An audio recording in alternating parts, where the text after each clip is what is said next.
Hello hi అండి, అందరికీ నమస్కారం. ఇప్పుడిప్పుడే మరొక ముఖ్యమైన అప్డేట్ అయితే రావడం జరిగింది.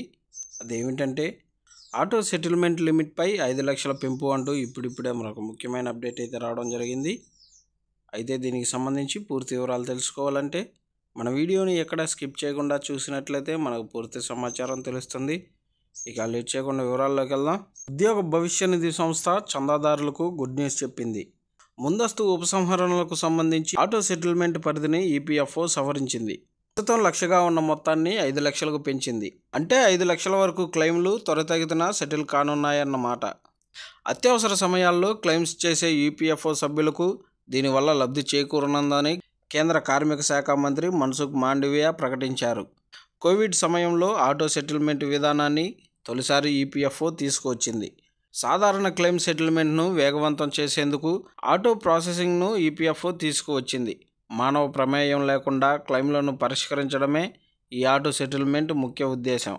వివాహం, ఉన్నత విద్య, ఇంటి కొనుగోలు చేయడం కోసం ఈపీఎఫ్ఓ ఆటో సెటిల్మెంట్ సౌకర్యాన్ని ప్రవేశపెట్టింది.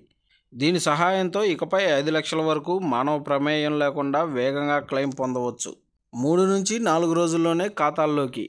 ఆటో సెటిల్మెంట్లో మానవ ప్రమేయం ఉండదు కాబట్టి 5 లక్షల వరకు ఎలాంటి క్లెయిమ్స్ అయినా ఇట్టే పరిష్కారం అవుతాయి. ఆటో సెటిల్మెంట్ అనేది ఐటీ వ్యవస్థతో పనిచేస్తుంది. అర్హత ఉండి కేవైసీ, బ్యాంకు వ్యాలిడేషన్ పూర్తయినట్లయితే ఐటీ టూల్స్ పేమెంట్ను ఆటోమేటిక్గా ప్రాసెస్ చేస్తాయి. దీనివల్ల క్లెయిమ్ సెటిల్మెంట్ సమయం అనేది 10 రోజుల నుంచి 3 నుంచి 4 రోజులకు తగ్గుతుంది. ఆటో సెటిల్మెంట్ల కారణంగా క్లెయిమ్ సెటిల్మెంట్లలో వేగం పుంజుకుంటుంది. వైద్య ఖర్చుల కోసం ఈపీఎఫ్ఓ చందాదారులు తమ వ్యక్తిగత లేదా కుటుంబ సభ్యుల వైద్య ఖర్చుల నిమిత్తం రూల్ 68J కింద ఈపీఎఫ్ఓలో కొంత భాగాన్ని విత్డ్రా చేసుకునే వెసులుబాటు ఉంది. ఇందుకోసం అవసరమైన పత్రాలు సమర్పించాల్సి ఉంటుంది. రూల్ 68J కింద ఖచ్చితంగా ఇన్ని సంవత్సరాల తర్వాతనే నగదు ఉపసంహరించుకోవాలనే నియమేమీ లేదు.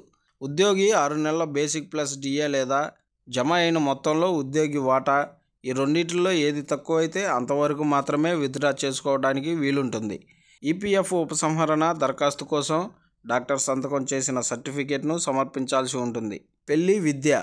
రూల్ 68K నియమం ప్రకారం ఉద్యోగి తన కుటుంబ సభ్యుల పెళ్లి, పిల్లల విద్య కోసం పీఎఫ్లో నగదు విత్డ్రా చేసుకోవచ్చు. అయితే ఈపీఎఫ్ఓలో చేరి 7 సంవత్సరాలు పూర్తయిన తర్వాత మాత్రమే విత్డ్రా చేయాల్సి ఉంటుంది.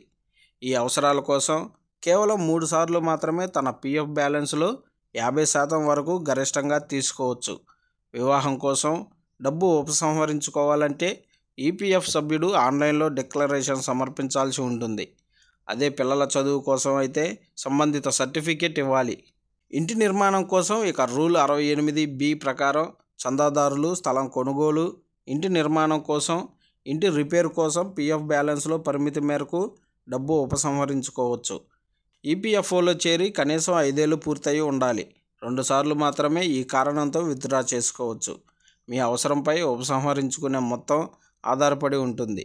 క్లెయిమ్ను ఫైల్ చేయడానికి ఫారం 31ని ఆన్లైన్లో సమర్పించాలి.